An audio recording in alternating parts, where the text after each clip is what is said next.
ASU, a program riddled with controversy the past couple years, just received some crazy allegations if true, so let's get into it.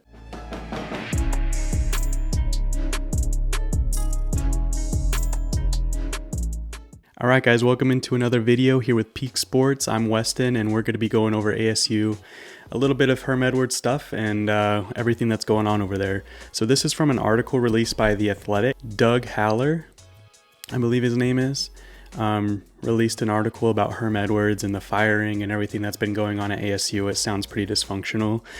So it really all started when Ray Anderson hired him back in 2017, about a week after hiring their then current head coach, Todd Graham. The hiring came with a bit of speculation. It seemed kind of rushed on Anderson's part. It didn't seem like he did his full due diligence.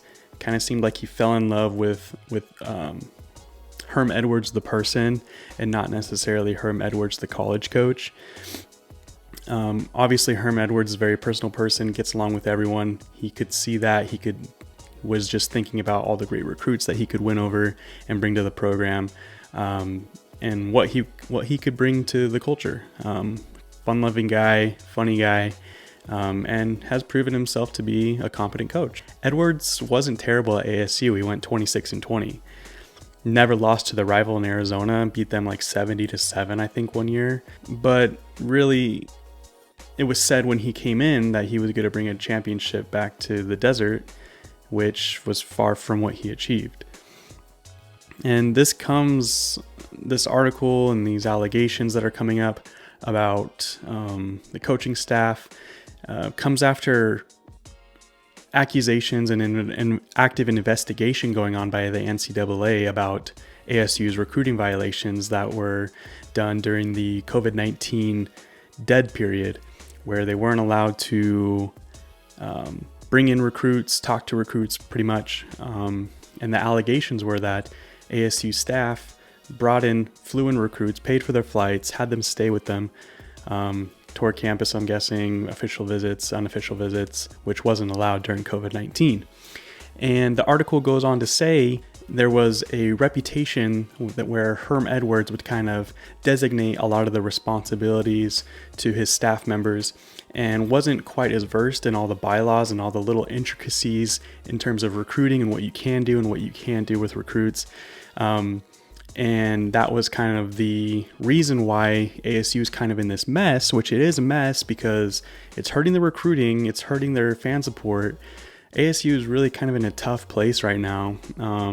Obviously, letting go of Herm Edwards recently, now going into a game against Utah. Things aren't looking great for them. Herm Edwards, we all know him to be this larger-than-life personality on TV. He has some great quotes in his press conferences over the years.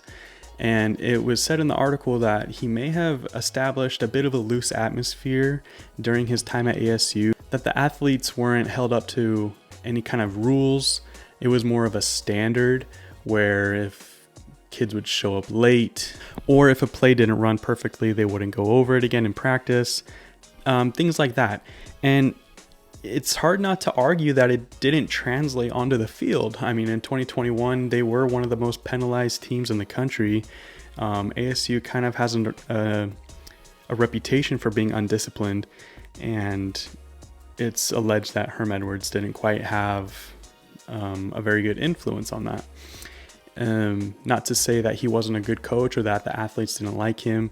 It's said in the article that he really got along with everyone that he talked to in interviews, on radio, TV shows, instantly fell in love with the guy. And that's initially, I think, why he got the job, because he's a great people person. But translating from the NFL to college, I don't think was a great fit for him. Now, the new allegations that are coming out is that his staff has been leaking information to opposing teams to get him fired, which is insane if that's true, because I mean, that's putting the athletes at risk, their experience, and I don't think I've heard that ever come out against a team before. So I mean, there's going to be a lot to come out from this article, I'm sure, and from this story. I'll be following it. So that's about it. Leave a comment about what you think about what's going on at ASU. Like this video if you liked it. Let me know what I can do better in the future, and we'll see you guys in the next video.